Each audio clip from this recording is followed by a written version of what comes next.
Thank you. Thank you. So I don't want to use the 5 minutes in the way you would normally think it should be used in an event like this.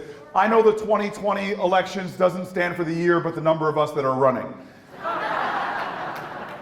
I actually just want to use my 5 minutes to point something out that we cannot let normalize. We saw a video from Beto O'Rourke. He's not here right now.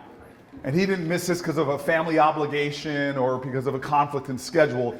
He missed this because Americans were slaughtered. I worry that in this election, as we talk about the issues that drive us, that the values that are underneath those issues is what we need to hit on again and again and again. This election is not a referendum on one guy in one office. It takes no courage or, God bless America, you don't need to be a brilliant genius, as this president says he is, to know that he's a problem. This is not a referendum on one guy in one office. This is a referendum on us and who are we going to be to each other. This is one of those moral moments in our nation that's going to define the character of our country, and this is a week where I will not let the slaughter of our fellow citizens just disappear within the next media cycle.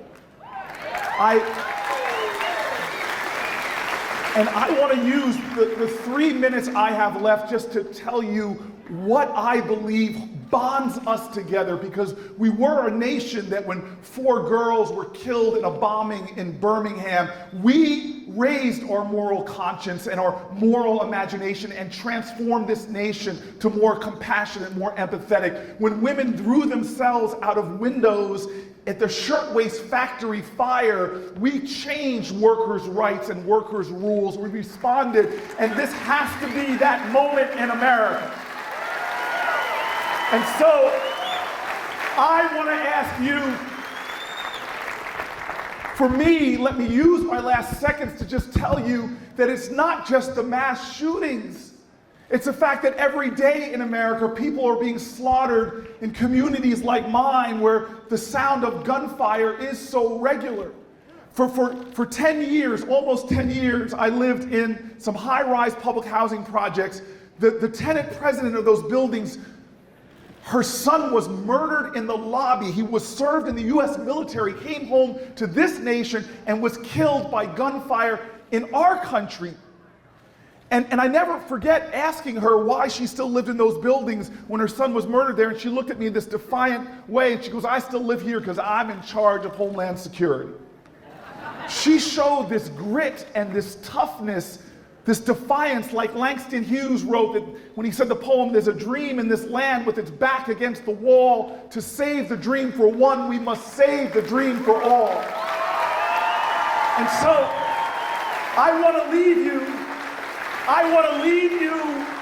with the wisdom of a gun violence survivor, the wisdom of a woman on the 5th floor of the projects, because this road won't be easy. There'll be weeks like this.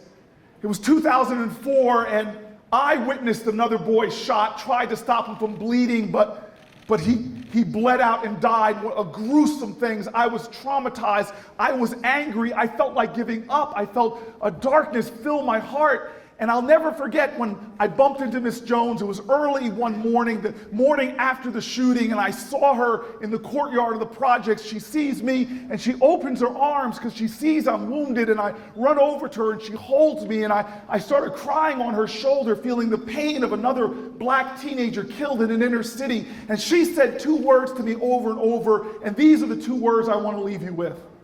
Over and over, she held me, this strong woman, this defiant woman, a woman that has this incredible love, a woman as a tenant president who knew that you can't lead the people if you don't love the people. What she said to me, rubbing my back, were 2 words that have nothing to do about religion. They have to do about our civic gospel.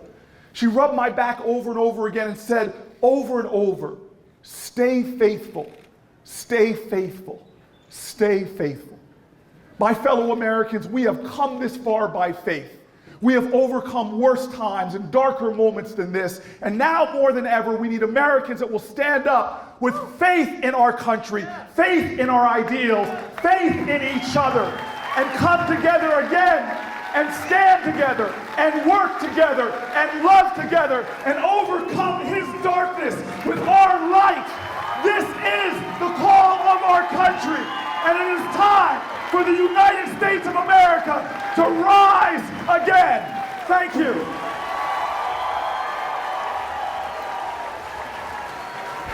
We were out of the ballpark, sir.